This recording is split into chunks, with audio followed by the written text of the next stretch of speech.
Hi, everyone, and welcome to the AwardsWatch Emmy podcast. This is part two of our final predictions for next week's Emmy nominations.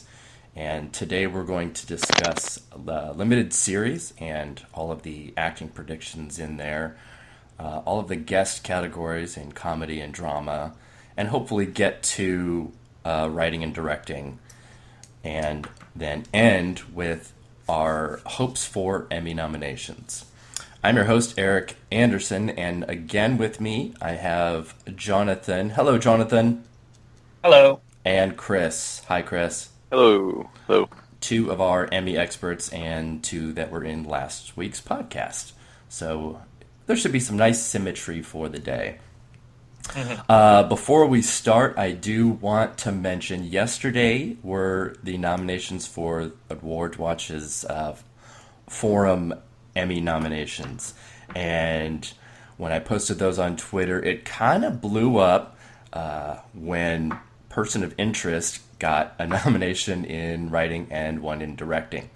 And a lot of people mistook that as the actual Television Academy Emmy nominations. So I apologize for any confusion there. I hope people, read the piece and read the tweets for what they were. So moving forward, we will probably end up changing the name next year and not calling them Emmys, like TV awards or something like that, just so that people don't get confused and upset when the real Emmy nominations come out and Person of Interest is not nominated.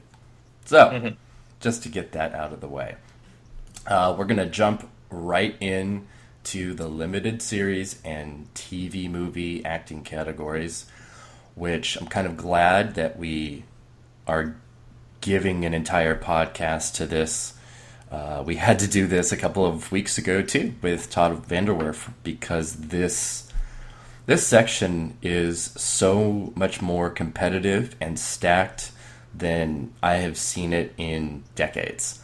The return of miniseries, limited series on television has been humongous. It sort of got kicked off with True Detective and American Horror Story, and now lots of networks and lots of shows are doing these anthology type seasons so that they're not competing in drama series, but they're competing in limited series instead. And it's a smart thing, and it's actually given us some really fantastic television as a result. So we're going to jump right into lead actor in a limited series and TV movie. And Chris, why don't you start off?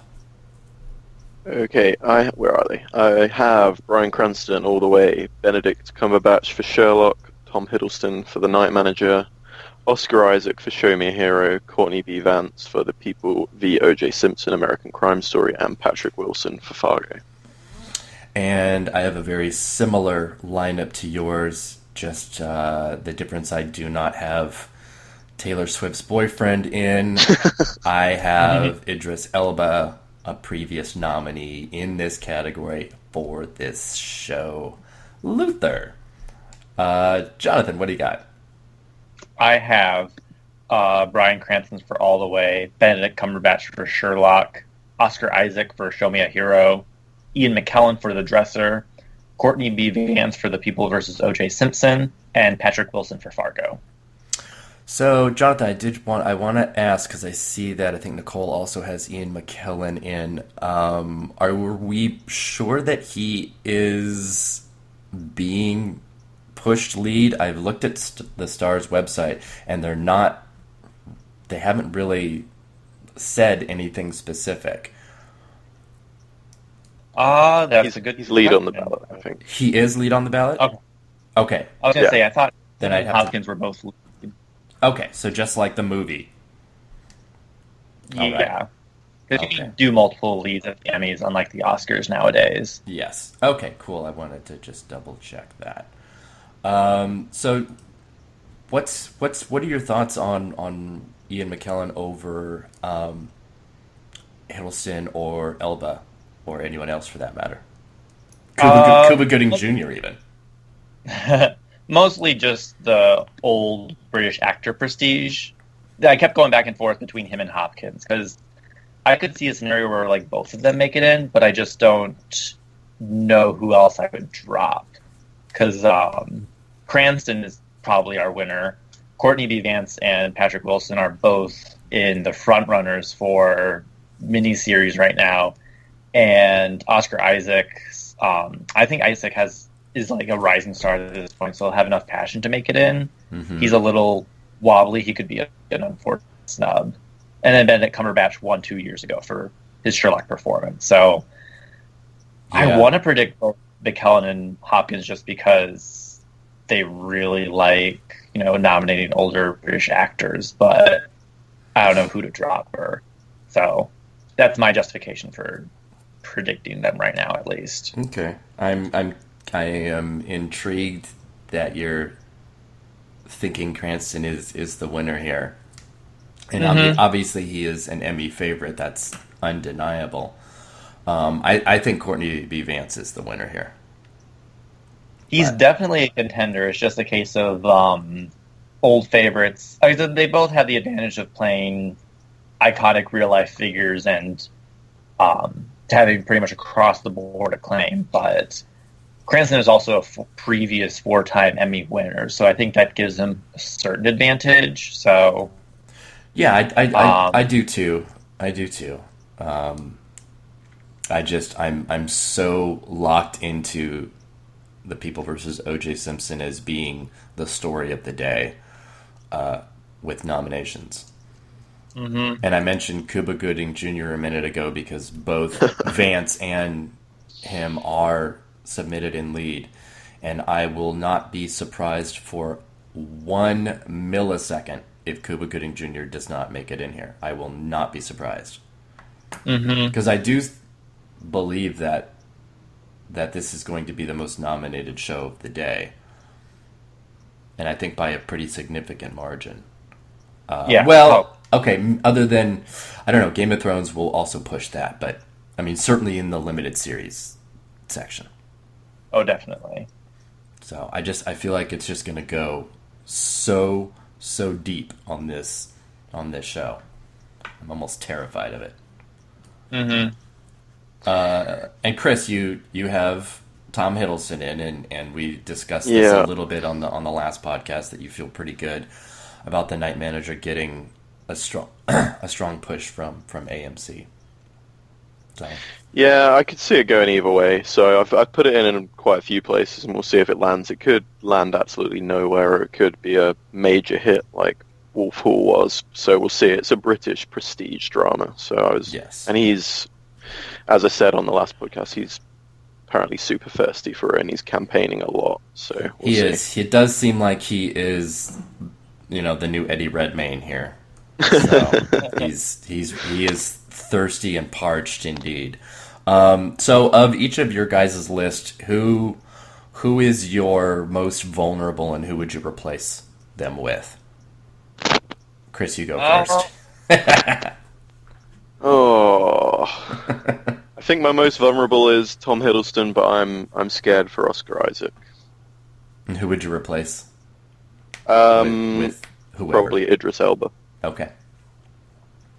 Jonathan, what about you? I'm kind of inclined to say that Isaac is probably the most vulnerable for mine. It's weird. Well, I could also see a case made for Patrick Wilson because even though Fargo, I'm sure, is going to do really well, he also isn't quite as like a known quantity as a lot of these, and his role is a lot more understated than a lot of the contenders too. So, I would say Wilson or McKellen or Isaac. You have to pick one. You can't pick three. Damn it! Just pick the whole category. Yeah, really. Yeah, but no, I mean, McKellen is probably my sixth, but in that case, I'd probably replace him with Hopkins because I think one of them is going to get in. All right. I'm totally with you though in that I think Isaac and Wilson are the most vulnerable here, and I would say Wilson's character is almost a little bit passive in comparison to other people, and that might be why. But if I'm picking one, I think Oscar Isaac is the most vulnerable. HBO already has Cranston as their number one easily push. And I would replace him with Cuba Gooding Jr. I'm just, oh God, wait till we get to supporting actor. That'll be a lot of fun. All right. Supporting actress as well. God. Yeah. Yeah. Yes. But let's actually go to lead actress in a limited series and TV movie, because there's a lot of potential for upset here, and for some really unfortunate nominations in place of some very deserving ones, which we can discuss. I'll go first. I have Kirsten Dunst for Fargo, Felicity Huffman for American Crime, Audra McDonald for Lady Day at Emerson's Bar and Grill, Sarah Paulson for The People v. O.J. Simpson, American Crime Story, Lily Taylor for American Crime, and Kerry Washington for Confirmation. Jonathan, what do you have? I have Kirsten Dunst for Fargo, Felicity Huffman for American Crime, Rachel McAdams for True Detective, Audra McDonald for Lady Day at Emerson's Bar and Grill, Sarah Paulson for The People vs. O.J. Simpson, and Kerry Washington for Confirmation. And Chris, what about you? I have Kirsten Dunst for Fargo, Felicity Huffman for American Crime, Rachel McAdams for True Detective, Audra McDonald for Lady Day at Emerson's Bar and Grill, Sarah Paulson for The People vs. O.J. Simpson, and Kerry Washington for Confirmation. So you have the same as Jonathan. Oh, the same. I have the same. Yeah, and looking at everybody here, everyone except for me has the exact same lineup. I don't have Rachel McAdams. I have Lily Taylor instead. God, I wish Lily Taylor had gone supporting. That would make this category a lot easier. I'm so weirded out by this category and all of these Rachel McAdams predictions. I can see it because she was the standout of a truly horrible season after a huge season. She's coming off an Oscar nomination, and I can totally see it. And I might consider her, the next in line. But oh my gosh, I'm so worried. Yeah, I'm actually surprised 4 of the 5 people have McAdams in. That was just sort of an out there pick from me, because this category is looking a bit weak outside of the top 4. Really. Yeah, and that's kind of how it started a few weeks ago. I think there was just 1 or 2 McAdams, and now it's 4 of 5. Yeah. So I'm a little surprised by it, but then I guess not, because there does, as it gets closer to actual nominations, groups like ours, our predictions start to coalesce a little bit better, and they start to look a little more alike, and riskier predictions start to get reined in, unless you're me and you just go down with the ship, like all the way to the end. So I'm going to throw this out there. Is Lady Gaga actually possibly a major spoiler for a nomination here for any one of these ladies? Because I think yes. It's not impossible. Well, of course it's not impossible, but I mean... Because American Horror Story, all of their leading ladies have gotten in the last 5 years. Like, even last year, or even a couple of years ago, both Sarah Paulson and Jessica Lange got in for the Coven season. So it does do pretty well. It's just, I guess, a question of whether or not the Emmys will take Lady Gaga as seriously as the Golden Globes do, which is unlikely. Or maybe they'll take her as seriously as Leonardo DiCaprio does. So. Yeah. Is Lady Gaga the only lead for American Horror Story now? She is, because Kathy Bates was moved. And then moved to supporting, which obviously that favors Lady Gaga quite a bit. But and we talked about this on the previous podcast, that American Horror Story improves its nomination total almost every year, and when everybody thought Freak Show, which was a pretty weak season, was going to get sort of sidelined. It didn't, and it came in with like the most. But the thing to consider is that this is the first Jessica Lange free season of this show, and she certainly brought a certain level of, if not seriousness, but prestige to it. And Kathy Bates did too. I mean, these are Oscar-winning actresses that are on a really wacky TV show, but they brought that prestige factor, and there isn't so much of that in Hotel. But I am loath to simply dismiss it like Freak Show last year. So I kind of want to put Lady Gaga in here, but the terrifying thing is I wouldn't replace Lily Taylor with her. I would replace Audra McDonald. Yeah. Which sounds terrible, but that's, yeah. I'm kind of jumping to the end of that of saying, who I think is the most vulnerable. But, I mean, this is a category that very often sees, these PBS one-offs, of, Broadway shows and things get nominated all the time. And sometimes it's a pretty easy prediction to make. Yeah. So I feel like Audra McDonald is safe.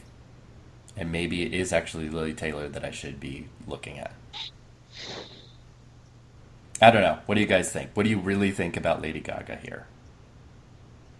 I just feel like I do feel like, as you were saying, the Jessica Lange leaving kind of let some of the air out on American Horror Story this year.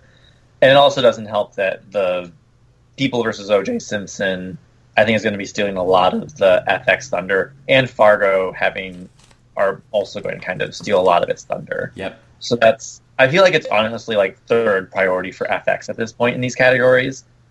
And especially because it doesn't seem like anyone was really talking about Hotel at all this season. Whereas like the last couple seasons at least, conversations started off strong and then kind of faded over the course of as it aired. But well, I think people have been talking about it, just not really anything good. Yeah. Because it was a pretty terrible season. And I love campy shit like no other, but good lord, it was a mess. But yeah, I think I just am not. Yeah, I currently actually don't have Hotel anywhere in my predictions, which is probably not a good thing. But wow, not even for Kathy Bates. No, not right now. Although, that's right. I see who you have. We'll talk about that in a minute. I might change that in the next 5 minutes, though. So we'll see. It's very possible. It's one of the things I love about doing these podcasts is that we're all looking at our predictions in this master doc that we have put together, and you can change them on the fly, and it goes up on the website immediately. So always check out the front page of AwardsWatch for that. And inevitably, through our conversations, we can change our minds in the moment when somebody presents an argument that makes a lot of sense, and you're like, wait a minute, I'm insane. This should be this now. So I kind of love that. Okay, gosh, I don't know really what else to say to this other than Sarah Paulson's winning it. So why are we even talking about it? I mean, she is finally going to win an Emmy. Yeah. Right? Yeah. I mean, I'd be fine with Kirsten Dunst winning, but yeah, I think Paulson's probably got this. Yeah, this is I think it's pretty easy. And we've discussed this on one of the previous podcasts too. In that this year is different in that people that are nominated in limited series can now submit single episodes rather than be winning for an entire 13 episodes of something. Right. Yep. So it's just like drama series, comedy series, which I think was a fantastic idea. So, and Sarah Paulson has just some fantastic, unbeatable tapes. Mm-hmm. But then I would think that Lily Taylor does too. I think she has some episodes that are just outstanding. So, you never know. Yeah. If Sarah Paulson loses, basically to anybody else, I think we might be able to say again, oh yeah, tapes might matter. Because we do this every year. We do this every year where we can make the argument that tapes matter and then the argument that they don't. So it's very fluid. Yeah. I don't watch American Crime. Sorry. That's okay. I don't watch American Crime, so I don't know how that so I don't know how baity Lily Taylor's things are, but Very baby. I just the Marsha episode of American Crime Story basically seemed like Ryan Murphy going, guys, Emmys, give Sarah Paulson an Emmy. Exactly. That's basically what that whole episode was. And it was really great, but Yes. I have a hard time seeing. It would be a very shocking loss. It would be. If she- And when she's nominated, I'm going to flood her Twitter with telling her what episode to submit, and please do not pull a Robin Wright and submit the wrong thing. Because I think she's pretty aware of what she's doing in that. she's very aware. I have a lot of faith in Sarah Paulson for picking the right thing here. All right. Let's move on. Otherwise, we will stay on lead actress for too long, and it's actually kind of a bleak category. There's not a whole lot of competition. Let's get to a category that has too much competition, and that is supporting actor in a limited series or TV movie.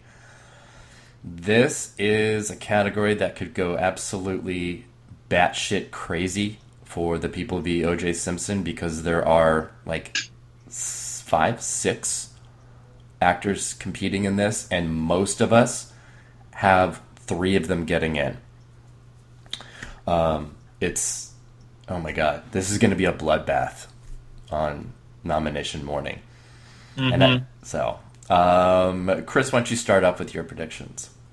Okay, this will probably change at some point in the next 2 minutes, but I have Sterling K. Brown for The People vs. O.J. Simpson, American Crime Story, Ted Danson for Fargo, Hugh Laurie for The Night Manager, David Schwimmer for The People vs. O.J. Simpson, John Travolta for The People vs. O.J. Simpson, and Bokeem Woodbine for Fargo. Okay. I like most of yours. They're pretty similar to mine. Jonathan, what do you got? I have Sterling K. Brown for The People vs. O.J. Simpson, Ted Danson for Fargo, Martin Freeman for Sherlock, Hugh Laurie for The Night Manager, David Schwimmer for The People vs. O.J. Simpson, and Forrest Whitaker for Roots. Only 2 guys from O.J. Simpson? What are you doing, Jonathan? Jeez. All right, I have Sterling K. Brown from O.J., Ted Danson from Fargo, Connor Jessup, American Crime, David Schwimmer, People vs. O.J., John Travolta, People vs. O.J., and Bokeem Woodbine, Fargo. Oh my god, this category is killing me. It's killing me. Because we also have Nathan Lane from O.J. Simpson as a potential here. Martin Freeman, which you have predicted, Jonathan, should be in here. Right. Two of us have Hugh Laurie, you, Chris, and Fred. Hugh Laurie has kind of a strange Emmy history, though. I mean, he did so great with House and then not so much with Veep. So I'm always curious about that. But I feel like it's crazy not to have Martin Freeman in. I had him in very early on, and then I took him out as The People vs. O.J. just looked like such a huge behemoth. And then there's also Jesse Plemons from Fargo. Yep. Yeah. Which I think a lot of us had and have switched over to Bokeem Woodbine. I had Woodbine in a while, but I just I'm a little worried that's just wishful thinking on my part. So that's why I actually moved him out for Hugh Laurie a few minutes ago. So Okay. Yeah, I think it's massive. I think it's massive wishful thinking, and I'm sort of regretting it. what Bokeem Woodbine is overthinking. Yeah. Okay. Yeah, I'm worried. I think Jesse Plemons might be. It would be sad, but Jesse Plemons might be the only Fargo nomination we get here. I think Ted Danson should be safe just because he is such an Emmy favorite now. He's one of those people that can kind of get nominated for anything that the Emmys might even have. Oh yeah, I feel the most safe with Ted Danson from Fargo by far of any of the actors, lead or supporting. But that's part of the problem is that Fargo and People vs. OJ both are stacked in this category. So I don't know, and I really do believe that, and I know I'm beating a dead horse by saying it, that O.J. Simpson is. If it doesn't get 3 in here, I'm going to be really shocked. If it gets 4, I won't be surprised. Yeah, I think the thing that'll stop it from getting 4 is just the competitiveness of the category. I still wouldn't be surprised if it only got 2, just because of how many other options there are. It's a weird case because I felt like in the general buzz of everything, David Schwimmer and John Travolta, and I'm predicting Schwimmer, but it seemed like Schwimmer and Travolta were kind of the most mocked aspects of the show. Like pretty much everything was really praised, but those were even though like they did like ultimately I think pretty solid work, Travolta's performance was kind of universally derided, and then David Schwimmer, I feel like he was most remembered for just how many times he said juice. Juice. Did you see the there's like a YouTube video of a hard cut of how many times he says juice? It's awesome. In just the first 4 episodes. It's great. But I feel like Ryan Murphy told John Travolta though that he was actually in American Horror Story instead. It's I'm almost I think with Go ahead, Chris. No, I was just going to say, I think with Schwimmer, he sort of turned his narrative around towards the end of the season. I actually thought he was quite good by the end of it. I agree. Yeah. He was very sympathetic. Whereas Travolta, yeah. He's basically the only, like, sympathetic figure left on the defense side by the end of the show, so that could definitely help him. That's true. But I also wouldn't be entirely surprised by Nathan Lane, who is, even though he didn't get quite as much overall talk, he still got to do kind of his Nathan Lane thing. And I think he has the most Emmy nominations of the current O.J. Simpson contenders. So that's true. That could help him too. That's true. Yeah. I've considered swapping Schwimmer for Lane. Mm-hmm. It's I really hope they don't go for Travolta's name and realize that he was the worst part of the show.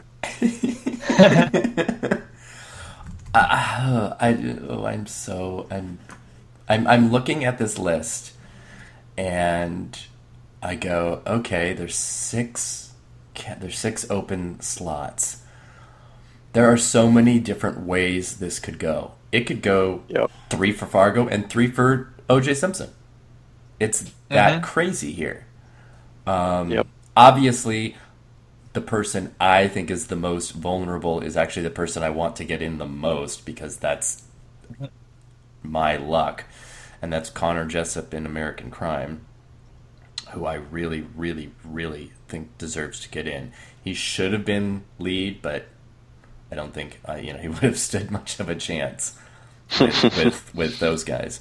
But even in supporting, it seems like he's got even less of one. But I also very much believe in the second season of American Crime doing very well. The first season got 10 nominations, and 1 for Regina King, and had a very surprise nominee in this category last year as well.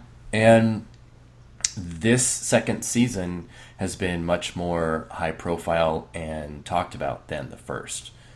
So I do feel strongly about it, but the competition this year is also much stronger. Yeah. Because there's 2 people we're not even talking about in this category that could easily show up. and that's Anthony. I think there's more than two. Yes, I think there is more than two, but the two that come to my mind first are Anthony Mackie in All the Way. And wait, is Wendell Pierce lead or supporting? I forget. Shoot, I need to look him up. He's supporting. Then there you go. I think so. Yeah, he is. I'll add one more to the TV movie contenders. I wouldn't be surprised if Frank Langella got nominated as well. Okay, yeah. I absolutely can In fact, see I that. think he might be more likely than Anthony Mackie in some ways. Oh my gosh. Well, he's better than Anthony Mackie. But, I mean, You could theoretically make a top 15 for this category, and all 15, you could make a reasonable argument for making it in. absolutely. Like- I totally agree. I'm not sure there's like really any lock in this category other than Sterling K. Brown. I would say the exact same thing. Any of my I'm not other even sure about Sterling K. Brown. Oh, no, I think he's absolutely locked. I think he's third under Courtney B. Vance, or Sarah Paulson and Courtney B. Vance. I think he's right under them. Yeah, he was right up there with those two for like the most consistently acclaimed. So I think that's going to help him in the long run, ultimately. As well as And the the fact most that- amount of screen time. Yeah, he's almost a co-lead Yeah. by the end of it. Yeah. Yeah, it's just a yeah. There's just a really horrible version of this category where it's like name recognition only, like Ted Danson, Frank Langella, John Travolta, Nathan Lane. Like, I really hope they actually look on merit here, because But see, there's definitely like 4 or 5 ways they could go, and I'm worried which way they are but actually. I going to think end they up going. do, and the nomination for Richard Cabral last year in American Crime shows that they pay attention to a show and they pay attention to performances, and there are plenty of examples with the Emmys of names that don't get in. I mean, Grace of Monaco got in TV movie, but they still snubbed Nicole Kidman. So they're not that concerned about star fucking the way that, like the BFCAs or Golden Globes are. They do try and have a little bit more prestige than that.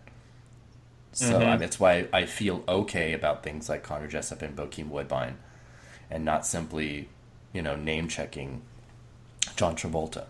I mean, I would love if John Travolta did not get in and somebody better was in his place. Mm-hmm. But I'm not going to predict. I'm still going to predict him because I think that show is going, like 20 nominations. Yeah. Have we mentioned Forrest Whitaker yet? Not yet. That's just another one. It's crazy. I know. I mean, there are multiples from that that miniseries that could show up. I think most of us are seeing it as possibility in supporting actress, though. But like Malachi Kirby could be in lead actor, Forrest Whitaker in supporting. Absolutely. It depends on how that mini is received. Mm-hmm.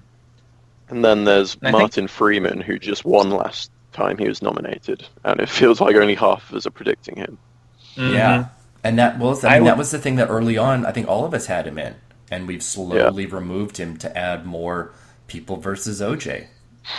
Yeah, I think it helps as well that everyone sort of agrees that Sherlock is pretty terrible. Yes. Yeah, I imagine that it'll underperform compared to it last time. It's just kind of trying to figure out where it's going to underperform.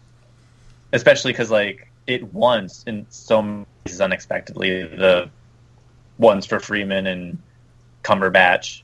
And the Academy will sometimes drop people who just won the last time they were up, but... Mm-hmm. They do like doing that. But the wins came so out of nowhere that... And I'm pretty sure Sherlock is PBS's only major contender this year in these categories, so... I imagine that'll help them a lot, too. Yeah, you're right. Oh, God. I think I'm going to drop Woodbine. That breaks my heart. I just think even though we all know and think he's worthy, I don't think he's worthy in a way that the Emmys usually recognize. I'm not sure he's, overly showy or the type of role that they will go for it. And he's not got his name on his side either. He's never been nominated before, so I'm worried that Ted Danson's going to be the only one to get nominated from that show.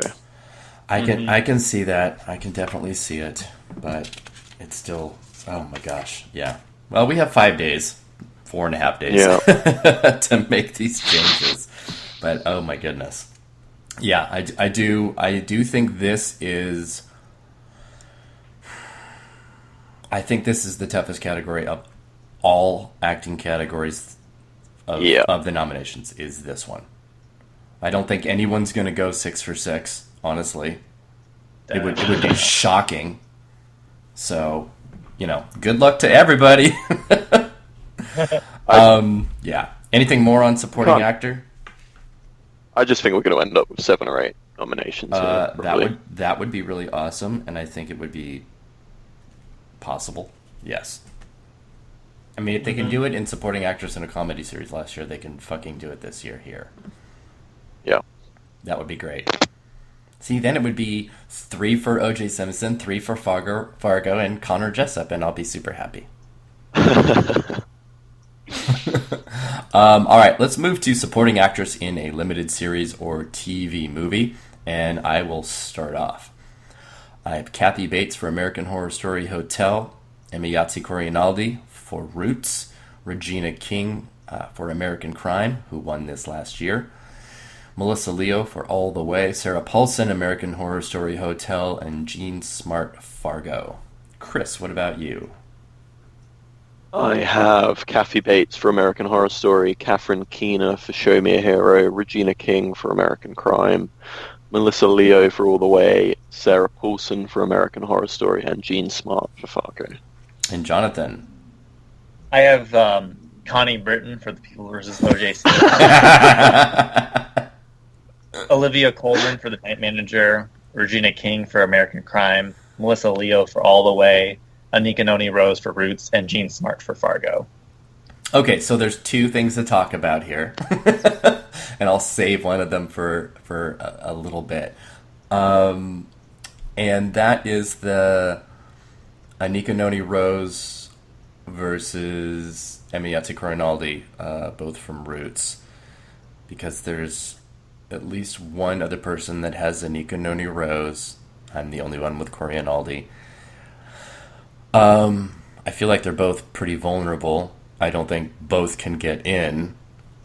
What is your thought on Rose over Corianaldi, Jonathan? Mostly just that Rose is a slightly larger name. She's done some. I'm pretty sure she's done some stage work. She was in Dreamgirls and she's done some other stuff. I just think she's a slightly bigger name, and also this is me using some of my AwardsWatch Emmy vote tallying, but she had an impressive amount of passion when I was tallying stuff up. So of people who did watch the miniseries, it seemed like that she's the one that people were most passionate about by far. Okay. So I feel like Roots is going to show up in a place or two in the acting categories just because it has that name recognition legacy. So that's why I'm going with her. Okay. I think that makes a lot of sense. I didn't finish. I still haven't finished Roots yet, so I'm working my way through it. She does have, I think, a little more screen time than Corianaldi. I do like Corianaldi's chances just as a person that started in, some low-level indies with Ava DuVernay, and then was in Miles Ahead this year with Don Cheadle. I think she has a decent profile. But I could see either of them definitely getting in. I can see both of them being totally snubbed as well. And for someone like Catherine Keener, like Chris has, that makes perfect sense to me. Oh, goodness. So, the other thing to talk about here is Connie Britton in The People vs. O.J. Simpson American Crime Story. So, Jonathan, you and Nicole both have her predicted. earlier in the season, I think everyone did except for me. And for me, the reason was because her screen time is so small. So small. I think she has basically 2 scenes in all episodes, over 2 Right. episodes, and that's it. And they're not even necessarily or especially compelling. And I think they could have been. I think she could have been given a lot more to do, playing who she's playing, and kind of been a little camping over the top like John Travolta with it. I see the logic of picking her 'cause she is a previous nominee, and it's almost silly for me not to predict her since I feel like The People vs. OJ is getting nominated in every category that it's eligible. So, Jonathan, make the argument for me to switch somebody out for her. Well, honestly, most of the points you were making are the reason why I have her in there still is because only 2 people from People vs. O.J. Simpson were submitted in this category. Her and the actress playing Johnny Cochran's wife. Yes. And she would be a really deserving. Well, she'd probably Maybe more deserving is the right. Yeah, the more deserving than Connie Britton. But as you said, Connie Britton is gotten quite a few nominations as of late for the final 2 years of Friday Night Lights, for the first season of American Horror Story, for her first season's work on Nashville. So I think she's kind of at that point where people are like, "Oh, Connie Britton, I like you." So, and again, like doing with that whole name checking thing, she's pretty high up there alphabetically. So yes, that might help too. Do you know who's higher than her alphabetically though? That could spoil here. Kathy Bates. Oh, even higher. Who? Uzu Aduba. Oh no. In The Wiz Live. Yeah. I am not counting that out for 1 single second. Not for 1 second. Yeah. Well, I mean, no one's yet been nominated acting wise for any of these live performances yet, have they? They have not, No. but this year also saw The Wiz and Grease be met with fantastic ratings and really good reviews. True. My only thing was, I know the first year, The Sound of Music wasn't that well received, but it was also pretty well. Audra McDonald was very well received, far and away. Mm-hmm. Yeah. And I did a No Guts, No Glory prediction for her, and it didn't quite work out. So No, it did not, and that's one reason I find it, easy to put her at the bottom of my list in this category, or in the lead category for the Lady Day. But I'm really like this close to putting Uzu Aduba in, and I really should, because if her trajectory right now with Emmys and SAG is so huge, I almost feel crazy for not doing it. In fact, I'm going to actually do it right now. And I'm going to take out Emiyatsu Koreanaldi, and I'm going to put Uzu Aduba in. So, fair enough. there we go. Because, yeah, it's Uzu. It's True. Uzu. She is kind of at that point. She's in a place, where she's, It is weird. This whole category is kind of weird, though, just because, I don't think really anyone here outside of probably Regina King and Melissa Leo and Jean Smart are really locked down. Mm-hmm. So the 3 spots are just, really flexible in my mind. And you could go with the American Horror Story coming back again with multiple nominations, or you could go with something with potentially more passion, like Olivia Colman, like I did, or you could just go with name checking, like with Connie Britton. So I think there's a lot of possibilities all over the place. I just don't know which. Yeah. One. And then it's also the Show Me a Hero ladies, Catherine Keener or even Winona Ryder. Mm-hmm. Potential. I feel pretty good about Keena. She's 2-time nominated, Oscar nominated, and then the one time she got an Emmy nomination, she was the lone nominee. So they clearly, like her, at least. She's got quite a lot of respect, I feel. It was Right. for like an American Crime, I think. And she's really good, and maybe Show Me a Hero might do quite well. So I've got Oscar Isaac and in for limited series, so I figured it made sense to put her in here as well. Right. Yeah, And, I totally get that. Yeah. And Melissa Leo, I think, is the only other HBO contender right now, so they could always step in an extra contender like Keener. So it kind of sucks that somebody like Melissa Leo is just such an easy feeling like locked name here because she's got so little to do, and there are so many other actresses like you mentioned, Keisha Sharp, who's Cochran's wife in People vs. OJ. She has much more to do. She's much more deserving. Kristen Milioti from Fargo, who was Betsy Solverson. Yeah, She would be that'd be great. absolutely fantastic nominee here. I'm looking at possibly Charlotte Rampling in London Spy to build off of her Oscar nomination as a possibility here. This category is, I really do think, much more stacked than maybe we're giving it credit for. There's not a lot there's not a lot of actresses actually in submission for this. It's a pretty tight, small group compared to a lot of other categories. But I think it's really, really competitive.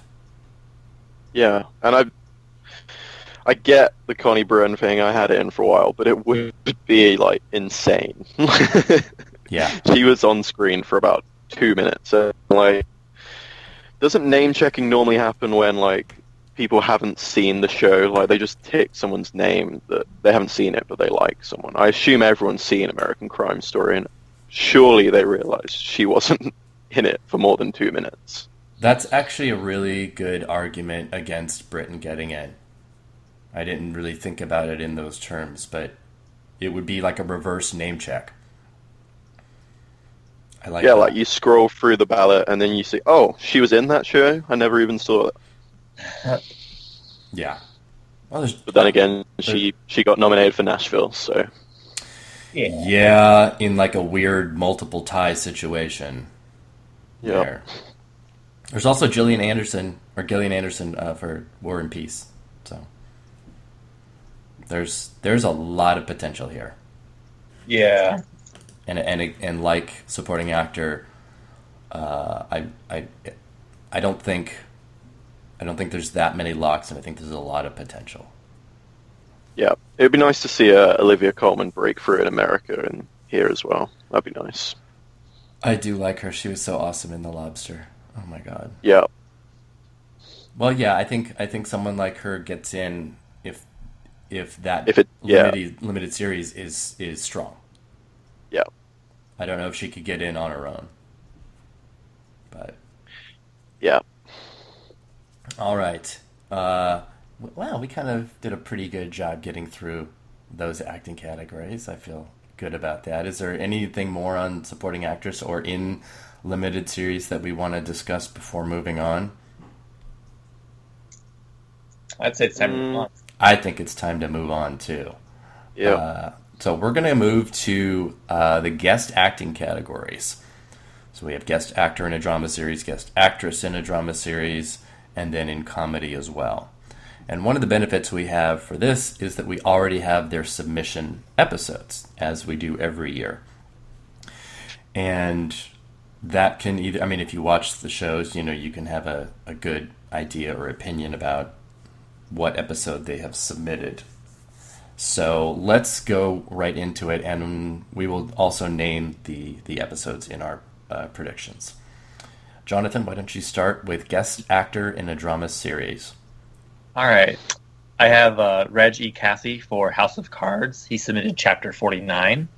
Michael J. Fox for The Good Wife. He submitted Taxed. Pablo Schreiber for Orange is the New Black. He submitted A Titten and a Heron. David Strathairn for The Blacklist. He submitted The Director number 24. Max von Sydow for Game of Thrones. He submitted The Door. and BD Wong for Mr. Robot, who submitted random white rose. I know, I'm like, how are we really going to be pronouncing these Mr. Robot episodes? But we'll see. If he gets nominated, then we'll get to hear it. So, Chris, what about you? I have Hank Azaria for Ray Donovan, One Night in Yerevan, Reggie Caffey for House of Cards, Chapter 49, Michael J. Fox for The Good Wife, Taxed, Pablo Schreiber for Orange is the New Black, A Titan and a Heron, David Strathairn for The Blacklist, the director number 24, and Max von Sydow for Game of Thrones The Door. So very, very similar to Jonathan's, just without BD Wong and with Hank Azaria in his place. Yeah. So mine are a little different, shockingly, than you guys. I have Beau Bridges for Bloodline, Part 22. I have Reggie Cathy, House of Cards, Chapter 49, who's a previous winner here. Josh Charles, The Good Wife, for End. Pablo Schreiber, Orange is the New Black, A Titan and a Heron. Paul Sparks, House of Cards, also Chapter 49. And Max von Sydow, Game of Thrones, The Door. So we all have Max von Sydow. We all have Pablo Schreiber. We all have Reggie Cathy, correct? 1, 2, 3. Yes, we do. So, anybody want to start with someone that they have that others don't and talk about that? Like David Strathairn, since everyone has him in but me. I picked him mostly just because the Blacklist was able to get into this category last year with, admittedly, with Alan Alda. Yeah. Yeah. I was just kind of... This whole category, when I was looking through the contenders, just seemed really open for just about anything to happen. So I kind of just name-checked him because he seemed like the biggest name in there. And he is also... I also just double-checked this. He is a previous Emmy winner for Temple Grandin. So... They know he exists, so they like him. Yeah. But yeah, I think that's going to be kind of a case of name checking a modestly successful show with a respected actor. Yeah, I guess I've got him as well. I'm debating whether to drop him or not. I guess it comes down to whether the Alan Alda nomination was because he's Alan Alda, or it's because he's a respected veteran in a show that they sort of like. If it's the latter, then Strathairn's still a respected veteran who could get in quite easily. Yeah, no, I do believe that he is, but I really feel like I have to chalk up Alan Alda's to that, just like his Oscar nomination was too for The Aviator. So I'm not feeling really Strathairn here very much, but the guest categories are always so wacky. Michael J. Fox is an example of someone that was able to get in here pretty easily. Looks like 4 people have him in. I don't. He's missed out for The Good Wife already. Unless something really crazy happens and the Television Academy goes deep on The Good Wife in its final season. Which, oh my god, I hope does not happen. So, Let's see. I should probably talk about why I have Paul Sparks in, and no one else does. I do at this moment, as because I haven't changed it, as a part of my feeling that House of Cards is going to do very well here, even though he has the same episode submitted as Reggie Cathy, and Cathy's is a much better submission. He gets to scream and yell at the president and call him names and throw things. And Paul Sparks is a much more subdued and understated performance. So it's probably a pretty foolish prediction right now, but I'll sit on that for a little while. Let's see. Oh, Hank Azaria. 3 of the 5 of us have him in. Chris, tell me a little bit about what your thoughts there. I don't know. I'm just going for respected veteran, sort of, again. I just go on names, really, for these categories. And well, he's not really a veteran, actually. But from what he's won 5 Emmys. He has. Yeah. Only one of them. I think they're like non-voice, voiceover mostly, aren't they? Yeah, four of them are. But he's clearly loved here, and Ray Donovan's weirdly liked by the Academy, so I just sort of put him in. I can't argue too much with it. He is actually pretty good on the show. I do watch it, so I do like him on it. It's a good nomination. It's a good prediction.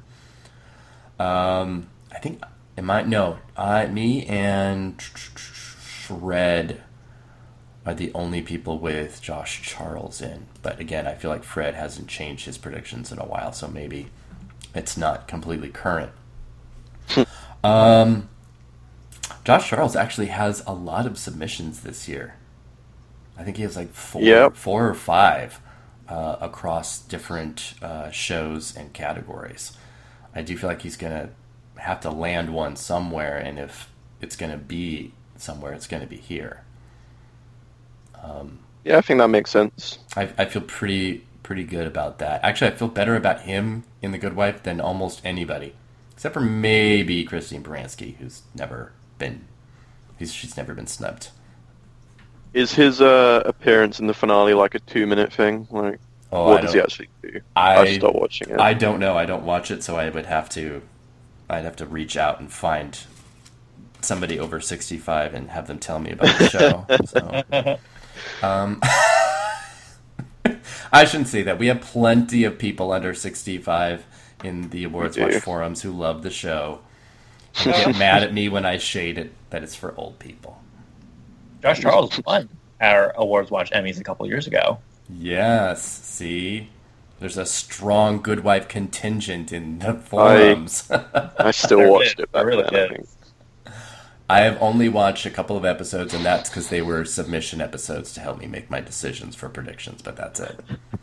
Mm-hmm. So, which, I mean, it was funny doing that and then thinking of myself as an Emmy voter that does not watch a show regularly and watching a submission totally out of context of this character, and how do people really make decisions like that? It seems very difficult. It almost seems easier for a guest performance, especially if it's like, a one-off.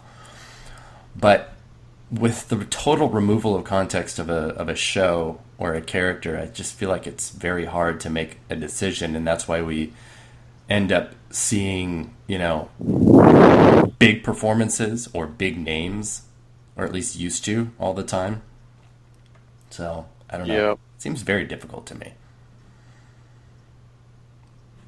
Anywho. Oh, speaking of, I also had Beau Bridges in for Bloodline. As the only acting nomination of the show. And that is much like Hank Azaria, I guess. He is a pretty big Emmy magnet. So I feel like he's somebody that could do very well. He's won 2, but he's nominated 1, 2, 3, 4, 5, 6, 7, 8, 9, 10, 11, 12, 13, 14, 15, 16 times, including the last 2 years. So. Yeah, definitely a possibility. He's got a good track record. Mm-hmm. Oh, he's won 3. That's right, the James Brady. He was really good in that. Yeah, he won 2 years in a row in miniseries. Goodness gracious. So yeah, I mean, I feel pretty good about him. I think I'm probably going to take Paul Sparks out today. Because yeah. And let's see, we all have Pablo Schreiber. We all have Max von Sydow. I don't see how Max von Sydow could possibly be snubbed here. I believe he's the only guest actor from Game of Thrones here, right? Yeah, that's an easy lock.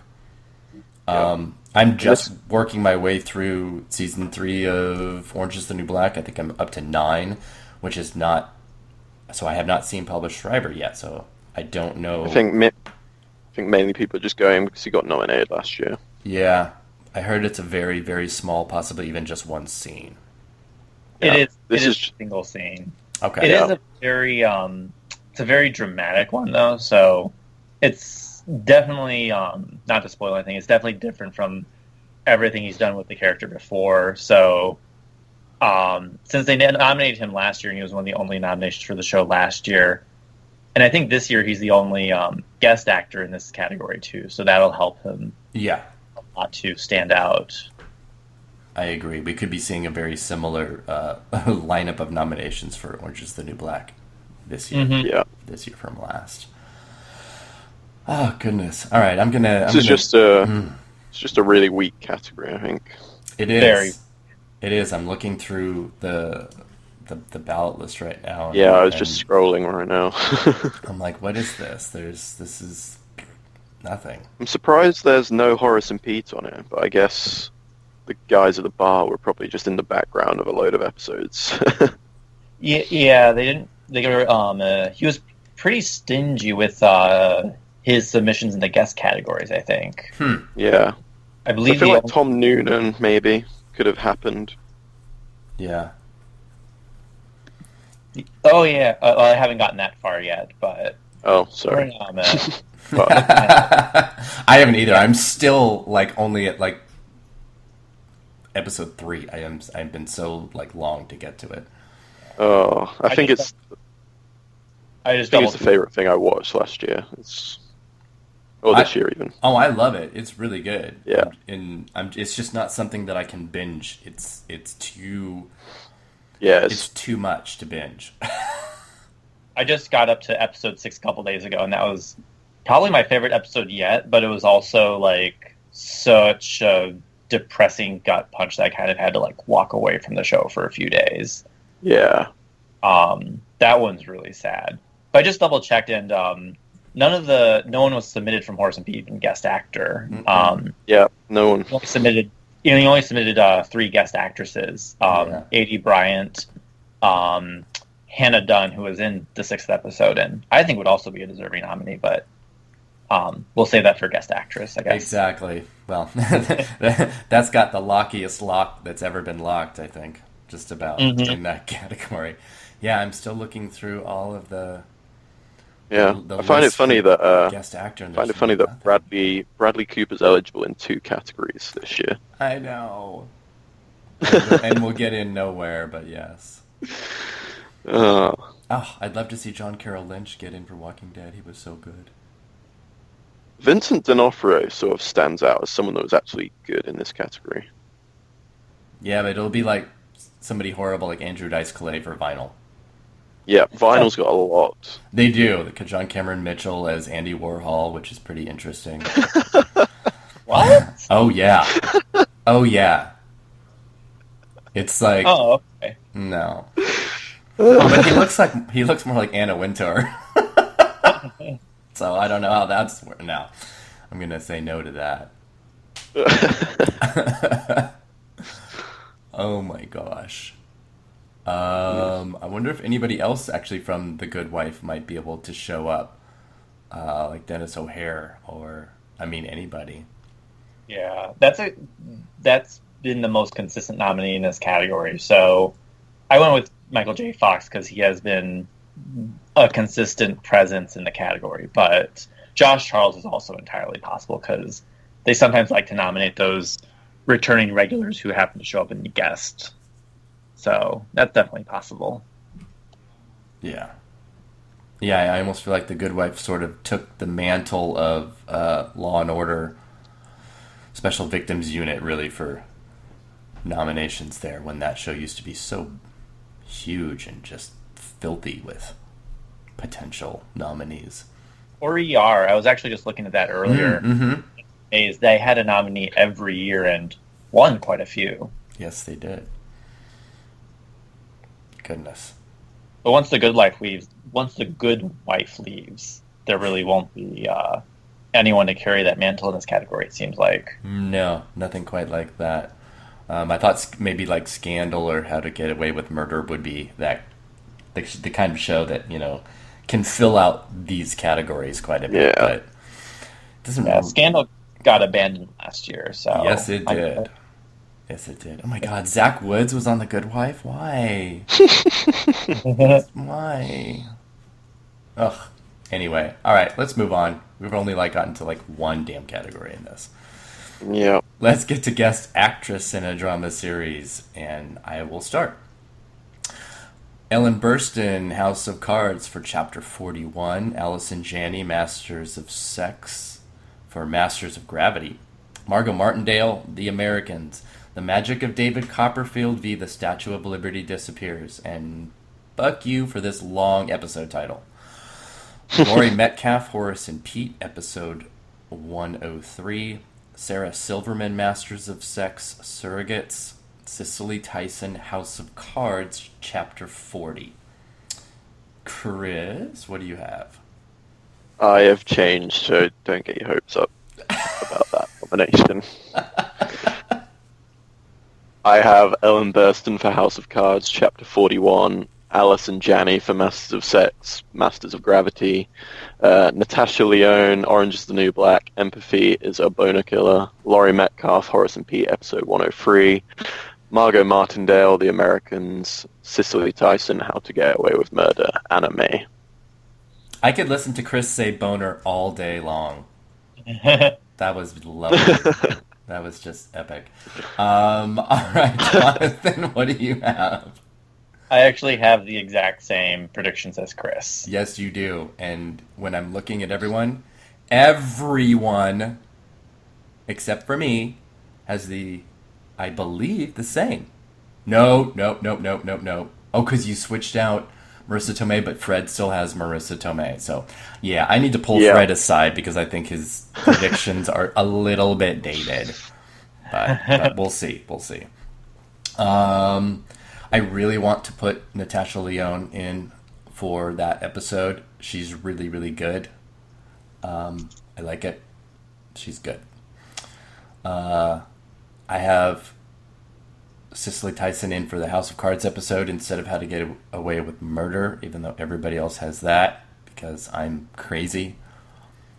I like her in House of Cards. I feel like maybe it's just the slightly more prestige thing than How to Get Away with Murder. But I did not know she was in House of Cards. Yeah. I'm going to have to change that. She has, I think, 3 episodes, but this is her submission.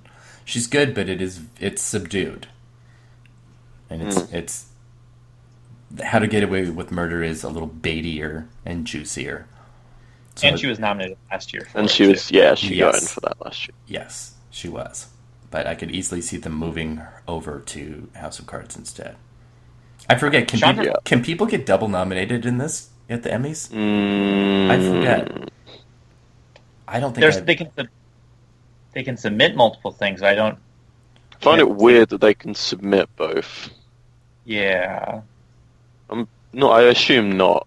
But I don't think so, because I'm off the top of my head, I can't think of anybody that's been double nominated. So, okay.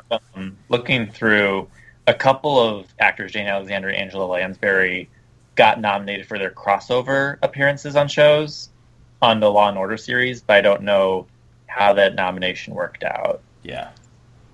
So. All right. Yeah. So we're looking at a category here that has some very heavy hitters. Laurie Metcalf is an Emmy winner. Margo Martindale is an Emmy winner in this category. Allison Janney is an Emmy winner in this category.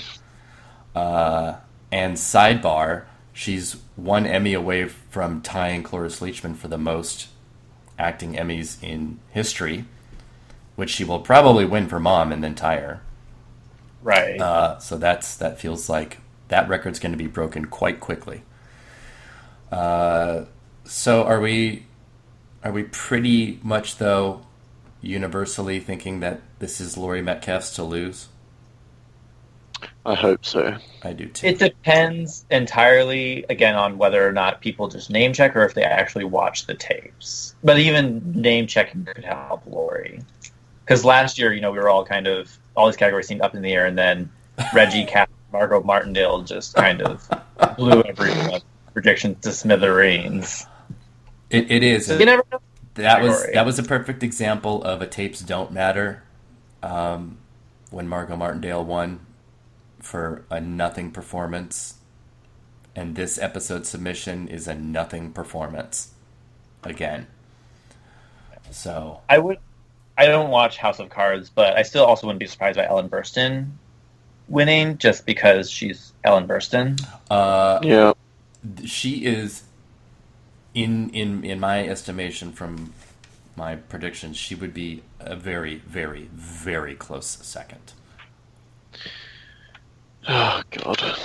Very close. She's a great example of what this category can be, rather than weird like sort of cheating, and why they created the new 50% rule too. I think she has an outstanding chance. Mm-hmm. So watch out, Laurie Metcalf. We'll see if you can beat Ellen Burstyn in a turban.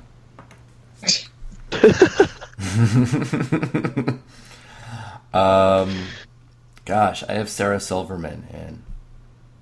Why? Why do I have her? She's actually very good in that episode.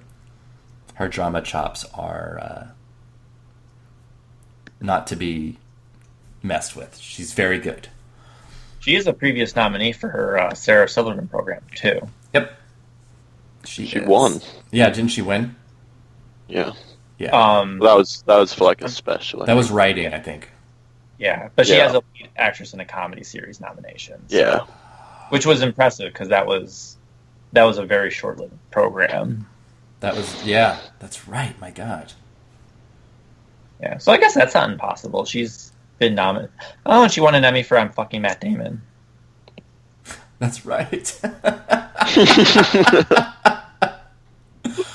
That is awesome and very well deserved. I love that. Yes. I love it. All right, let's do the quick. Who is the weakest in your lineup?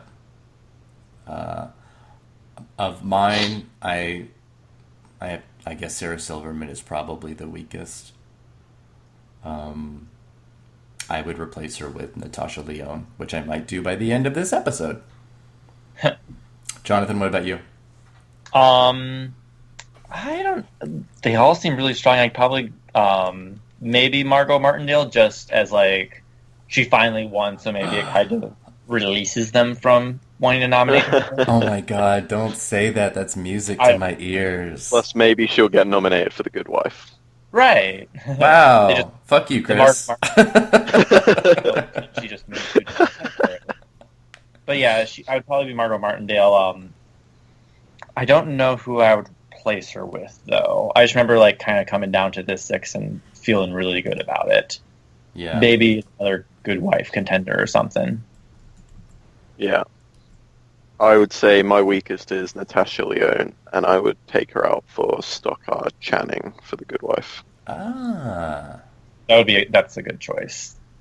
That's interesting. I think, as you mentioned, Adie Bryant might be a possibility here. She is really good, but in a weird kind of, I'm a comedian trying to be like serious, and I don't know quite how much that works out for her. Kim Dickens in House of Cards, I think, is a good possibility here. Gosh, I'm scrolling through this list. Oh, Whoopi Goldberg, Law and Order Special Victims Unit. I saw that clip. Oh, I saw that clip. Yeah. I'm not gonna count that out. Try to complete her. Try to get a real EGOT. Oh.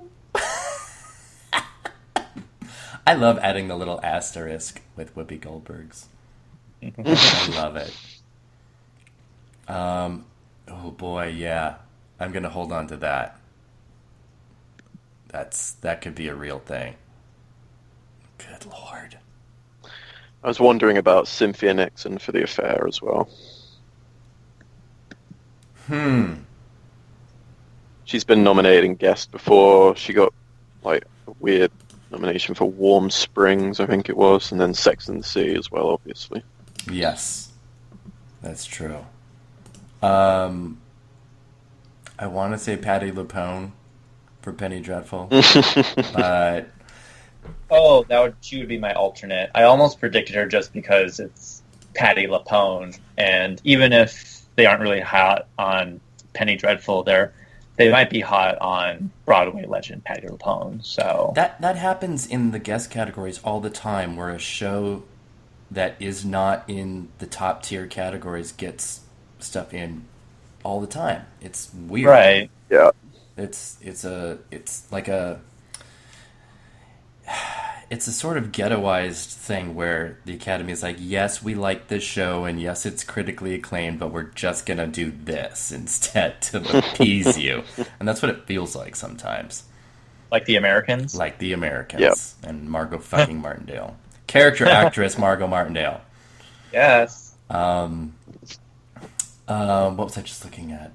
Yeah, I want to put Patti LuPone like in a top 10 possibilities, but I don't know if she's got much real impact there. I'd love it though. I would love it. Let's see. No, Kate Mara, you're not getting in. Who else do we have? Rita Moreno. Oh god, Carrie Preston still. Is she Carrie still Preston's for The Good around. Wife? She got no. Yeah. Oh my god, she's a previous winner. Yeah. Oh, she's only been nominated once. I did not realize that. She won the only time she was nominated. Okay. Yeah, and didn't that happen with Martha Plimpton too in that category? Yeah, probably. I thought Preston had like 4 nominations or something. Martha Plimpton won the year before. Yep. Yeah. There's a handful of Good Wife submissions in this category. Oof. Mhm. Interesting. Oh my god, Lori Petty was in Gotham? Okay. Okay. God, yeah, there's doesn't look like a whole lot to choose from, so maybe it's not that difficult. June Squibb, no. What? What's June Squibb doing? June Squibb is from Code Black, so yeah, no. Oh my god. Sorry, June Squibb. I remember a whole bunch of people predicting her right after her Oscar nomination for all these little guest performances, and nope. No one gives a shit about June Squibb. Kathleen Turner, my goodness. Mayor Winningham, that would be interesting. Constance Zimmer for her 2-minute cameo in that season. Yeah, it's not. There isn't a whole lot of that stand out as spoilers. So I don't know. I like your Stockard Channing possibility, Chris. That makes a lot of sense.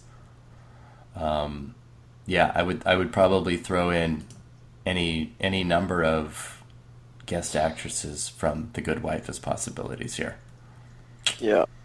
It would be typical Emmys as well for the Emmys to overlook Constance Zimmer for Unreal and then nominate her here for House of Cards. Absolutely. Absolutely.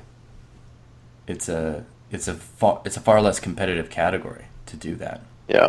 And this category just got a guest actress nomination last year for essentially a total like nobody that nobody knows, Rachel whatever her fucking name is. Rosh Hashanah. So, that goes hand in hand with what I said earlier about you don't have to be a name or be name checked to get in here. The Emmys do watch shows, they do pay attention, and there you go. Which is probably why Margo Martindale will be a double nominee on the 14th.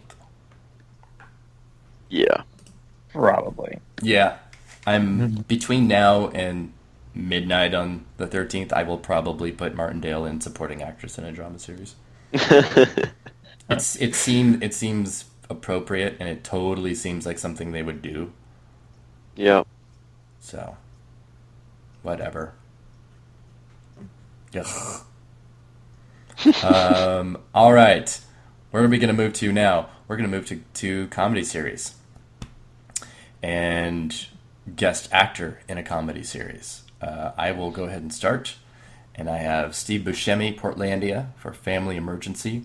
Larry David, Saturday Night Live, host Larry David. Jeff Goldblum, Unbreakable Kimmy Schmidt, Kimmy Meets a Celebrity. Judd Hirsch, The Big Bang Theory, The Convergence. Peter McNichol, Veep, Thanksgiving. And Tracy Morgan, Saturday Night Live host Tracy Morgan. Chris, what do you got? I'll probably change this at some point, but I've got Fred Armisen for Saturday Night Live, host Fred Armisen. Larry David for Saturday Night Live, Peter McNichol for Veep, Thanksgiving, Tracy Morgan for Saturday Night Live, Bob Newhart for The Big Bang Theory, and Bradley Whitford for Transparent. Yes, and Bradley Whitford won here last year, so he's that's a very good prediction. Jonathan. I have Fred Armisen for Saturday Night Live, John Cryer for The Ranch Till It's Gone, Larry David for Saturday Night Live, Jeff Goldblum for Unbreakable Kimmy Schmidt, Kimmy Meets a Celebrity, Peter McNichol for Veep, Thanksgiving, and Bradley Whitford for Transparent, Oscillate. Gosh, why do I not have Bradley Whitford in? What is wrong with me?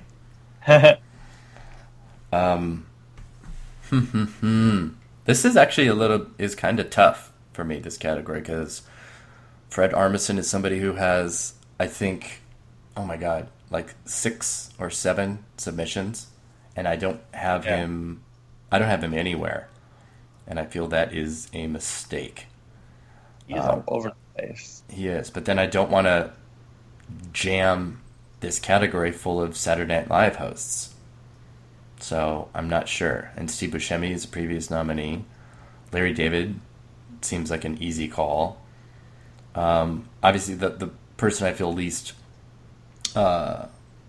confident about is Judd Hirsch, even though this is another example of a show that did well with very above-the-line nominations, and once that stopped, then became kind of full of guest acting nominees. So, but then Bob Newhart seems like the one that would make more sense, especially since the Convergence is the episode that virtually like everybody has submitted from this show. So I don't know. It's a mess. I really should take him out for Bradley Whitford, though. Yeah, probably. But Whitford was so much better in the first season. That usually doesn't matter that much here, though. Once you've won, you're usually, if you show up a couple more times, you're usually good for a station or two. I agree. Plus, he's got history with The West Wing. He does. And if I'm predicting both Gabby Hoffman and Judith Light in supporting actress, it doesn't make much sense for me not to have Bradley Whitford in. Right. So, all right, I will change that now. Bye-bye, Judd Hirsch, for now. And I will replace that because I like that a lot better.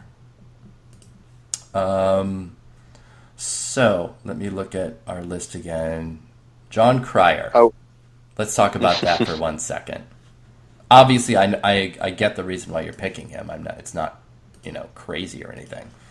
Right. But maybe expand on that a little bit. That's just a case where I was going through the contenders because I really had no idea where to start with predictions. So I was just kind of going through there, and he was kind of a name I put down initially as like a preliminary name, just because it's 2-time Emmy Award winner John Cryer on this multicam sitcom where the description of it is like he's like an old childhood rival of one of the main characters, and it turns out that like there's a misunderstanding between the two of them, so they reconcile. It sounds very silly, but I just kind of thought, hey, name check for John Cryer on this show. And I want to drop them for Bob Newhart, but I also don't want to because I feel like if I drop him and he gets nominated, I'll be a lot more mad at myself than if I don't add Bob Newhart and Bob Newhart makes it in. Yeah, totally. It's one of those cases where I'm trying to like stay one move ahead of just the random as hell Emmy nominations. So I just kind of want to like keep it there. And I think like that this category is just weak enough where something very random is going to make it in. Something always random makes it in here. That's kind of one of the great things about it. I love that. Yeah, Fred Armisen has 4 submissions in this category. 4. Like, why? What? And then he's also submitted for Portlandian documentary now, right? Yeah. It's crazy. I mean, I don't see how he can avoid being nominated. His stupid little head is going to pop up everywhere. Yeah. Goodness. Josh Charles is submitted here as well for Unbreakable Kimmy Schmidt, but I don't feel too good about that since he couldn't get in for Inside Amy Schumer when he absolutely should have. Right. That would have been really great. Sam Elliott, Grace and Frankie, that would be pretty good. Gosh, who else do we have? Oh my God, James Franco and Tribeca. Oh, Jesus. Yeah, I don't know. God, I've made a change. There's so many Saturday Night Live hosts. It's nuts. Yeah, I went crazy on Saturday Night Live, so I took Armisen out and I put Louis C.K. in for Portlandia. I saw that. So you don't have an Armisen now? No. Oh my goodness. Was his Saturday Night Live episode well received? Yeah.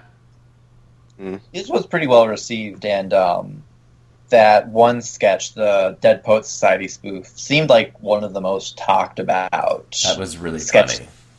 It was. I like that. Yeah, but he's definitely second to Larry David in terms of SNL hosts getting nominated here, and I could see the argument for Tracy Morgan over Fred Armisen just because I think Tracy Morgan's above Armisen, definitely.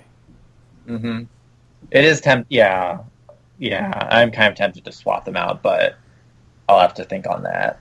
I would even predict Morgan being able to win here quite easily.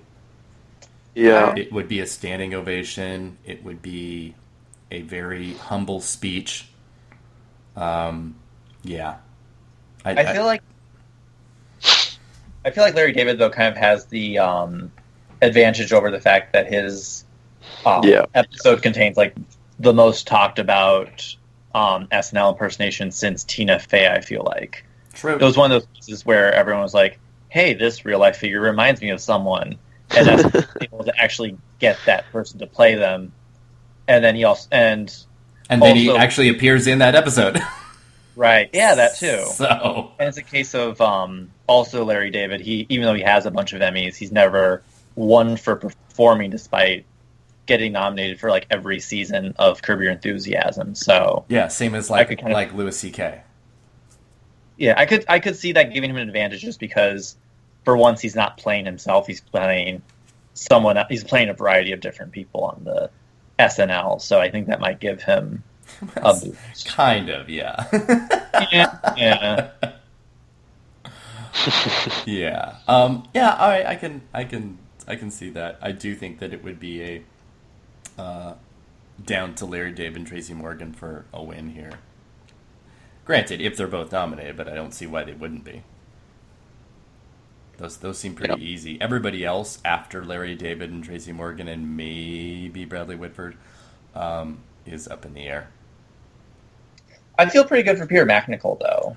Yeah, wasn't I the only one that had Peter MacNicol in here at first, and now I think everybody does.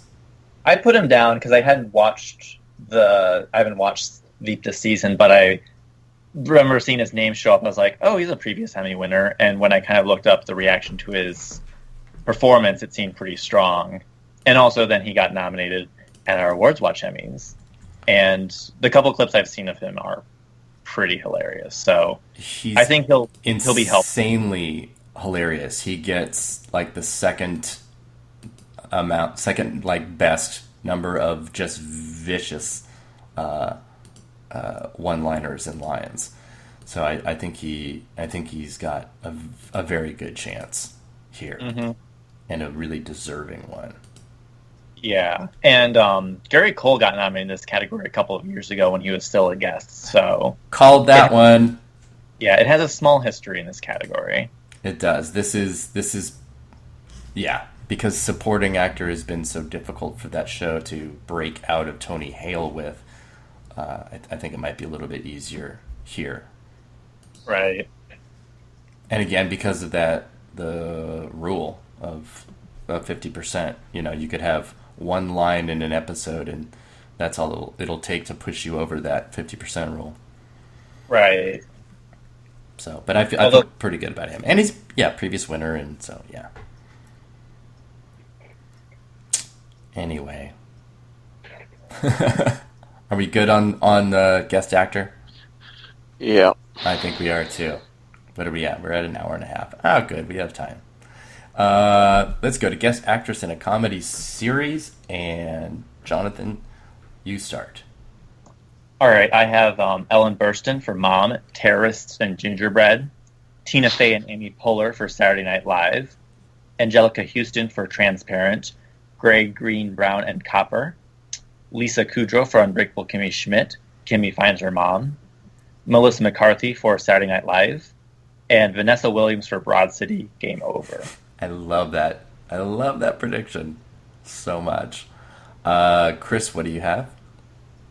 I have Ellen Burstyn for Mom, Terrorists and Gingerbread, Tina Fey and Amy Poehler for Saturday Night Live, Angelica Houston for Transparent, Gray, Green, Brown, and Copper, Lisa Kudrow for Unbreakable Kimmy Schmidt, Kimmy Finds Her Mom, Melissa McCarthy for Saturday Night Live, and Amy Schumer for Saturday Night Live. But I'm going to change Melissa McCarthy for Christine Baranski, I think, for The Big Bang Theory.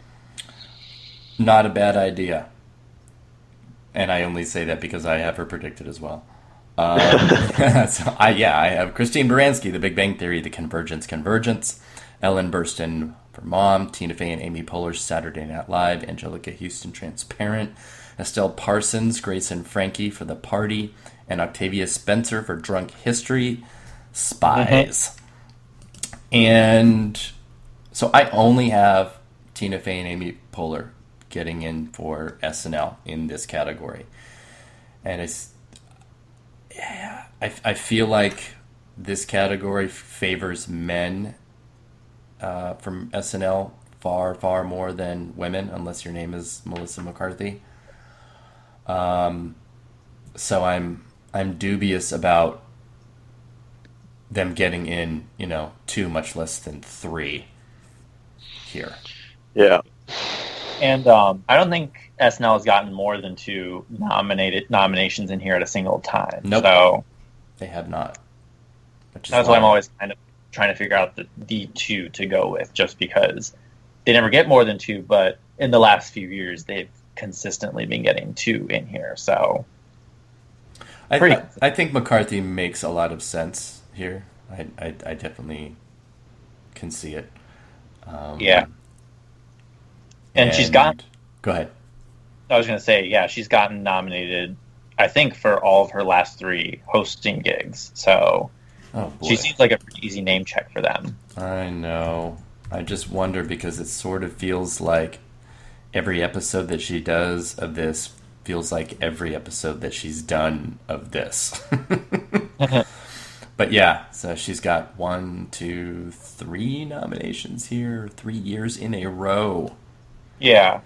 And then last year, I don't think she hosted last year, which is why she's not there. Yep. Oh, boy. Although, I forgot. Well, I forgot SNL didn't have any nominations last year, but I don't know if they submitted any of the hosts last year. They did not submit any women last year. Yeah. Only men. Yeah. Which is pretty fucked up. Mm-hmm.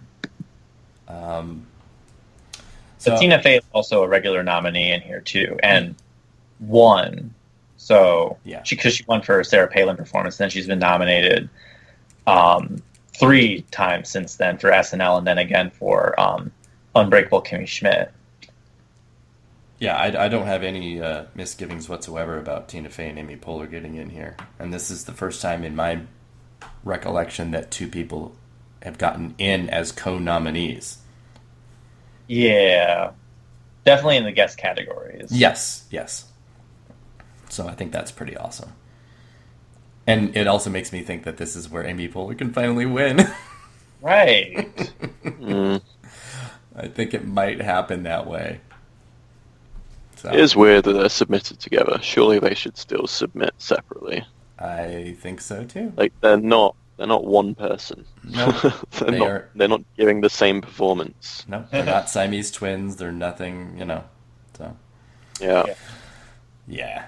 Well, Go ahead. Ellen Burstyn is going to I could see Ellen Burstyn because she's probably going to get nominated for House of Cards, so she'll be a double nominee this year. Yeah. And she's playing the mom of Allison Janney, which just seems like super baity to me. I haven't watched the episode, but I imagine they gave her a lot to work with. Yeah, I'm gonna have to watch that. If she's nominated, I won't watch it before, but I'll watch it if she's nominated. But yeah, that seems like an easy call there, as does Angelica Houston. So where a lot of us differ then is there's Lisa Kudrow, there's Amy Schumer, and then I have two that are different. I have Estelle Parsons and Octavia Spencer. Someone else has Estelle Parsons too. Yes, Nicole does. Okay. I think I feel pretty good actually about that prediction, and that episode. I want to put Lisa Kudrow in though. I think that'll be relatively easy because Lisa Kudrow is pretty well liked. She was able to get in for the comeback last year, even though almost no one watched it. And Unbreakable Kimmy Schmidt got nominated here last year for Tina Fey, and it seems like it should have another strong year, I think. Yeah, it's an easy show to give like guest nominations to, it seems. Yeah. It was interesting going back again to the AwardsWatch Emmys, though, that I combine comedy and drama there, but it was able to get two nominations for Anna Camp and Amy Sedaris. So it'll be interesting to see if there's any sort of passion for either of those at the Emmys. Just because Anna Camp was a major success with in the nomination voting process. So I imagine it was a pretty baity appearance she had in that show. I haven't seen her episode yet. I had Anna Camp in here as of I think yesterday, and I swapped her out. Just because the episode that is submitted for her is good, but it's not her best. I was so disappointed at what was submitted, but I think she could still make it. I wouldn't be surprised at all. Looking at some other folks of the Emmy experts and what their predictions are, a couple of days ago there were two people predicting Claire Danes for Master of None, and now there's just one. Oh, that was me. Yes, I know. I was thinking of that originally. I was like, Master of None replaces like the Louis in this category, and then like Louis obviously got a lot of guest noms from it, and Claire Danes is very well respected, got a lot of nominations, and she's really good in the show. So that's why I had her in. That's interesting. I like that. Master of None taking a Louis mantle here. Right. Wouldn't that be fun for Aziz Ansari if he totally just comes in and swoops? I think he's got the show's got more like upside than Louis, I think, in terms of overall nominations. Yep. I think it's going to do well, and I hope it does very well. Yeah. Another thing to consider for let me make sure that she did submit. I imagine she would have, but Cohen. Oh, she did. Never mind. I was thinking about Lynn Cohen for her episode, but she didn't submit, so never mind. Oh. That would have been a good veteran actress nomination, but I guess not. But Claire Danes definitely seems like. My only thing was that the episode was one of the weaker ones of the first season, but that sometimes just doesn't matter if you have the nice combination of new show and popular name like Claire Danes is. Yeah. Yeah. I agree.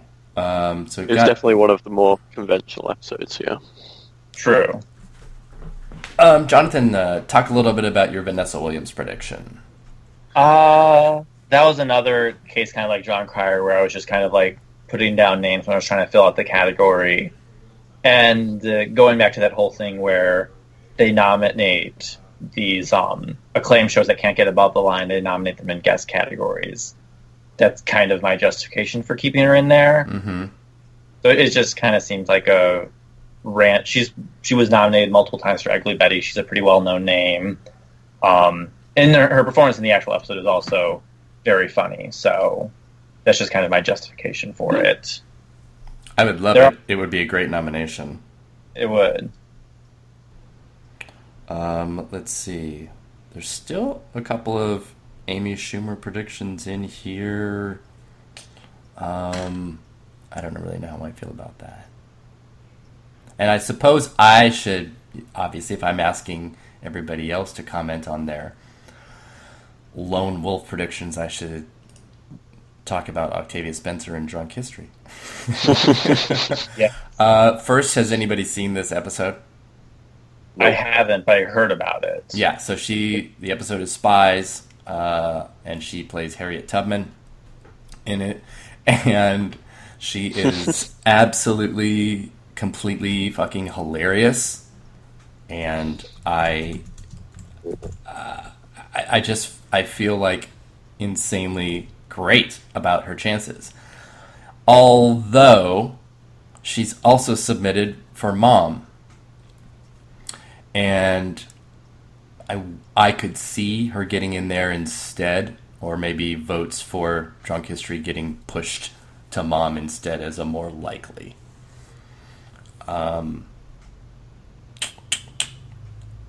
Either way, I do feel like Spencer is getting in, whether it's for Drunk History or for Mom. But I hope it's Drunk History, because she's absolutely hilarious. Oh my god, June Squibb again! Get off of my screen. Jesus. Yeah, I feel good about Spencer, but then I don't feel good about being the only person that's predicting her. So I don't know. All right, so who from each of your lists is your most vulnerable pick? Definitely Vanessa Williams for me. Okay. I guess that does make sense. Yeah. Everyone else I feel surprisingly good about making it in. Obviously it's the Emmys, so nothing's ever locked, but they all just make just enough sense in terms of being a well-received show or a well-known name to make it in. Mm-hmm. Chris, what are you thinking? I just swapped Melissa McCarthy and Amy Schumer, so I have McCarthy in now. Okay. So she'd be the weakest, but the one I'd swap in her for is probably Claire Danes, actually. Okay.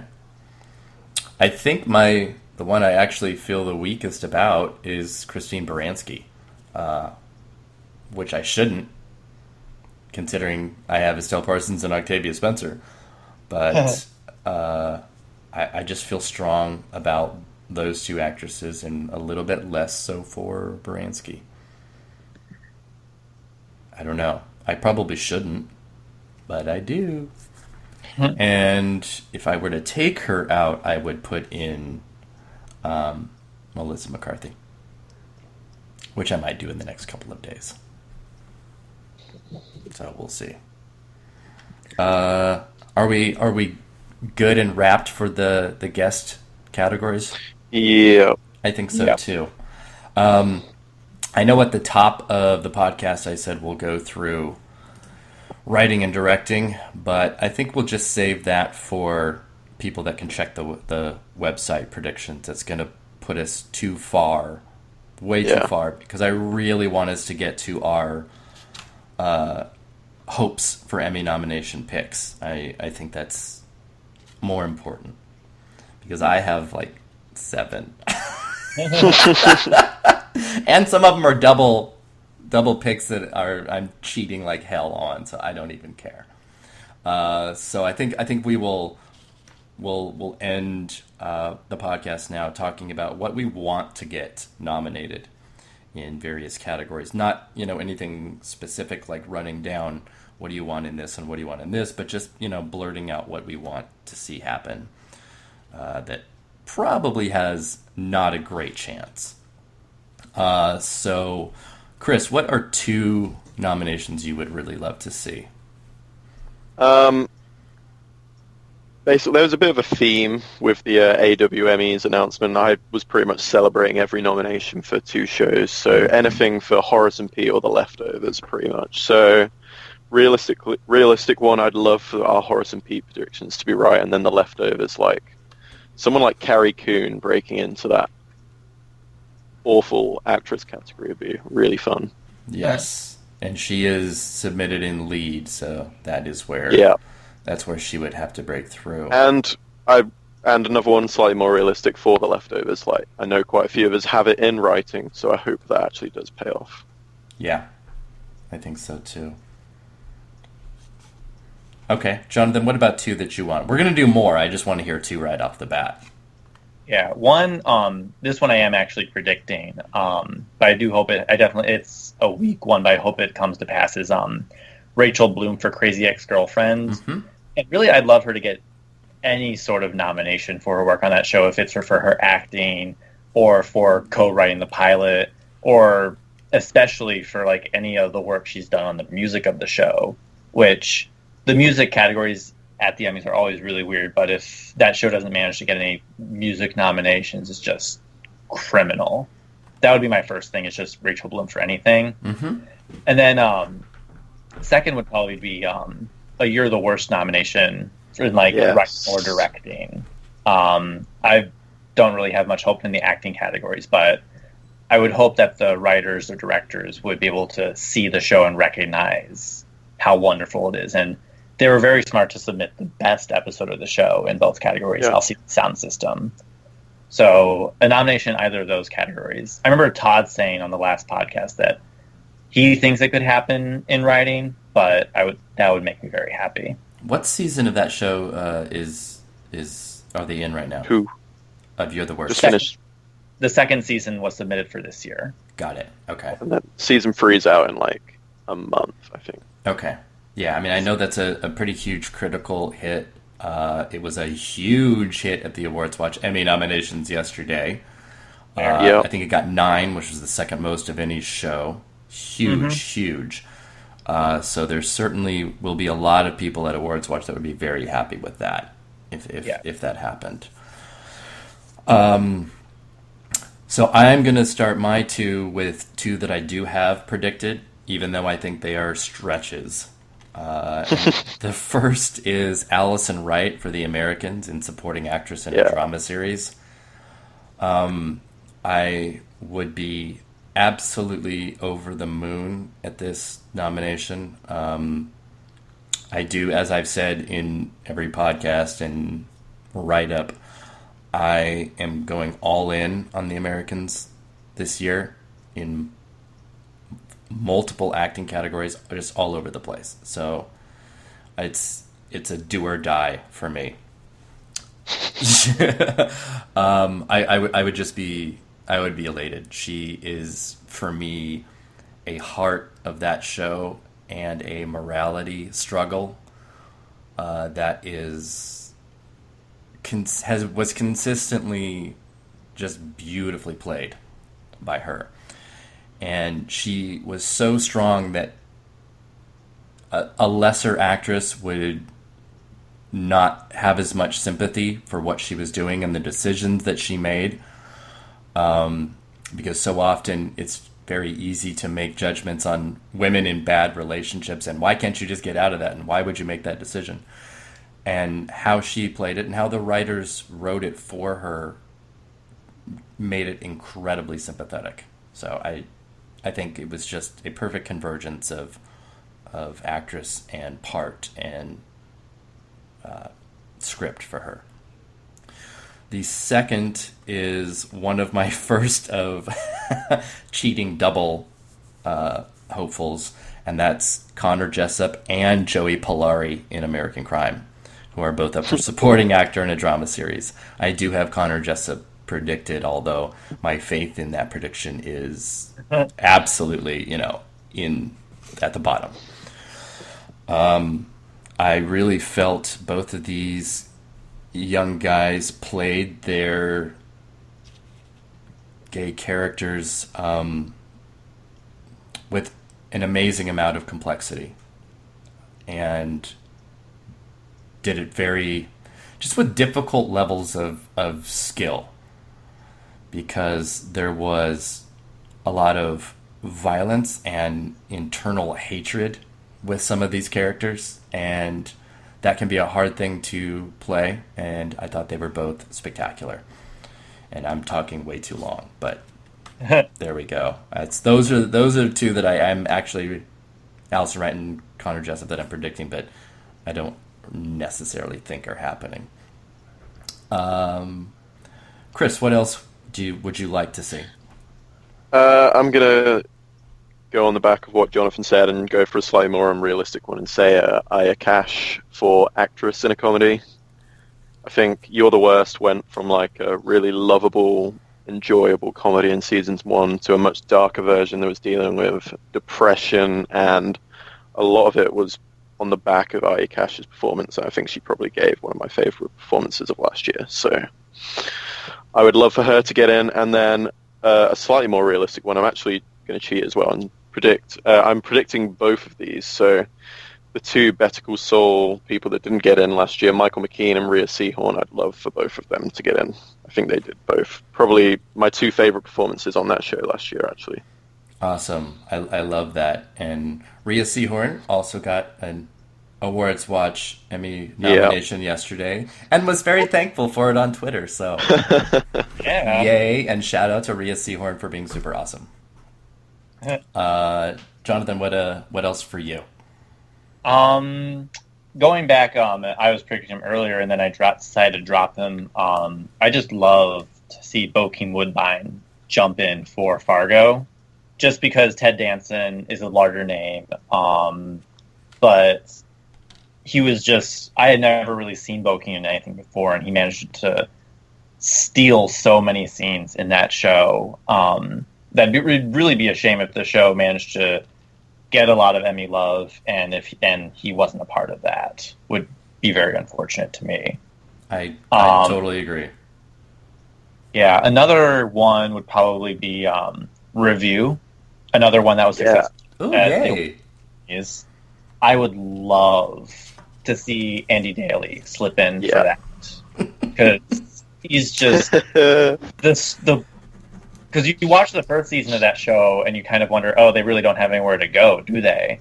And then every episode of season 2 was just him finding stupid new ways to just make it all the worse, and it was still funny all of the way. So it's a shame to me that he's probably going to end up not getting anything for it outside of maybe an AwardsWatch Emmy. Yes, exactly. I know he I tagged him yesterday in his nomination, and he liked that. So, yay. Yeah, if you didn't know by now, I am a Twitter whore and a troll like crazy, so watch out, people. Okay. Like I said, I have 7 on mine, so I'm going to go to town on some of these. This is someone who I don't think has a shot in hell of getting in, but I will put on my hopeful list every single year that this show is on the air, and that is Jonathan Tucker in Kingdom, which is on an original programming from AT&T. And I loved him in the first season, but his second season was amazing and extraordinary, and he is a totally unsung, super talented actor. I love him. I love him. He's the best part of the show. And again, he is like a lot of, I'm going to probably find with my predictions, he is a heart on the show that does not have a lot of that. And again, a very complex character. So huge shout out to Jonathan Tucker, because he is awesome. Another that I have on my wish list and has a chance, considering this category is more fluid this year, is Constance Wu for Fresh Off the Boat in lead actress in a comedy series. I think she has a good chance, but but I think she is also just such a great standout for that show and so consistently funny.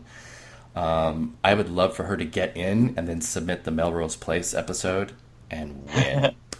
I love her. I have so much affection for her.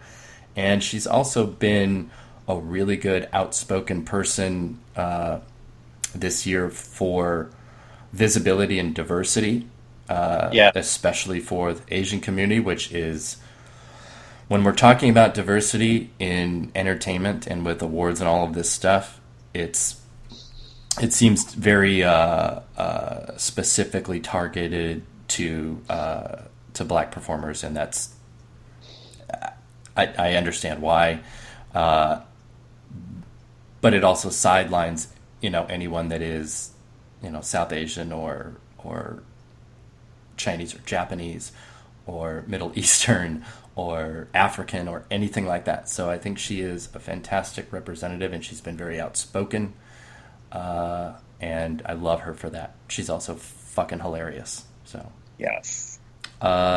Chris, any more from you? Yeah, I've got loads, but Good. Yeah, okay, I'll go this way. I really hope he gets nominated. I hope the Emmys don't totally ignore this, but Oscar Isaac for Show Me a Hero. I think, even though as much as I love Courtney B. Vance in People vs. O.J., I think he probably gave my favorite performance in this category this year. He managed to make a 5-part miniseries about public housing legislation seem like the most interesting thing in the world. He is so charismatic, and I think this is probably my favorite performance he's ever given. So, yeah. Awesome. And I'm trying to think of anything else. There's a lot. I'll just throw one out there for TJ Miller for Silicon Valley, because what he did in that finale was the funniest I've laughed in quite a while. I would love that too. I would love for him to break through. That would be awesome. Jonathan, what do you have? Two more things. I haven't really watched a lot of dramas from this season, so but I really thought Rectify had another brilliant season. God. It's a shame that Sundance can never get anything outside of the occasional miniseries nomination, because two another AwardsWatch nominated performances, Aiden Young and Clayne Crawford, they just continue to do excellent work. Clayne Crawford had probably one of my favorite scenes from any show last year. The final scene of the second episode, when he's driving around with his stepbrother. Yep. It's impossible to really describe what makes it good without seeing the episode, but I think both of you have seen that episode, right? Yeah, I'm religious to that show, and his arc in it is heartbreaking, and he's incredible. Yeah, that one, and then another one that I was kind of looking through my choices, looking at the creative art side of things. I really hope BoJack Horseman breaks through into animated program this year, because they had a phenomenal second season. That animated programs really don't break outside of the animated categories unless apparently you're 2010 era Family Guy. Yeah. But BoJack had a really phenomenal second season, so I hope they can at least get a nomination there, because sometimes that category is very slow to pick up on shows. Yeah. I don't think they even nominated Archer until its 5th season. Jesus. Yeah, that would be incredibly worthy, across the board. Mm-hmm. Character actress Margo Martindale for guest actress over The Americans. That would be awesome. I would be totally okay with that nomination for her, but nothing else. But yeah, the LA episode of that, oh my god. Mm-hmm. There was not many better written episodes of a comedy series than that. I would love that. Yeah. And another one that I'm predicting, but I would love to see actually happen, because it's not a given, is Samantha Bee's for Full Frontal. Yeah. Yay! I would too. I would love that. I think she if she gets in, she has even a really good chance of winning. Yeah. Yeah, she's definitely having her moment right now, which, if she makes it in, could benefit her a lot. Especially now that the Colbert, now that the last previous winner of that category is gone. So you can kind of start anew with something else. Her or John Oliver's program would be very worthy. Yeah, in my heart, the battle for that win is only between those two shows. Right. And that would be pretty awesome. All right, I have 1, 2, sort of 3 more, but one's a double, so I'll do that one. I would love to see Constance Zimmer and Shiri Appleby for Unreal for its first season, supporting and lead respectively. I do feel the second season is a little bit off the tracks, especially for Zimmer. Yeah. But I think the first season, Zimmer had a very fully realized character and some sympathy there, not so much in the second season. But just really open, raw performances from both of them in a really juicy, campy show, which is why they won't get in, but I would love to see both of them in. Yeah. And Constance Zimmer is awesome on Twitter, and I love her. So, and she was just on the Emmys Drama Actress Roundtable.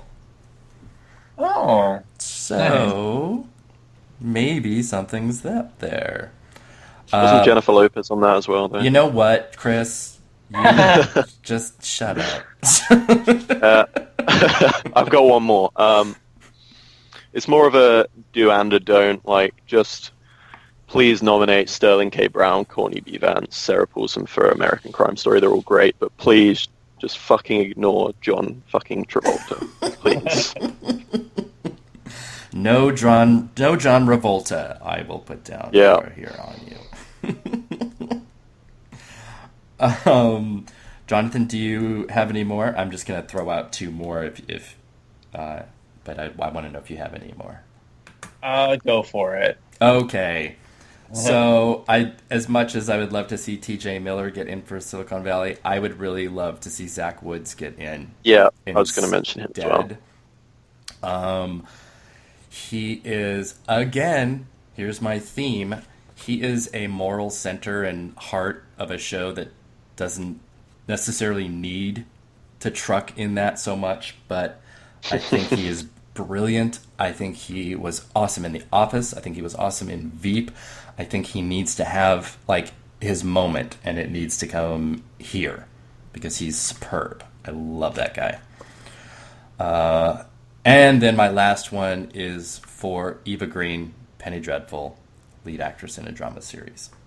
Even though she's better in the third season than she is in the second, she's still very good. And I would love to see a miracle like her getting in this year being a springboard to get in next year or something like that. I don't know. It's too bad that Penny Dreadful has not really been able to break out outside of a little bit of tech categories.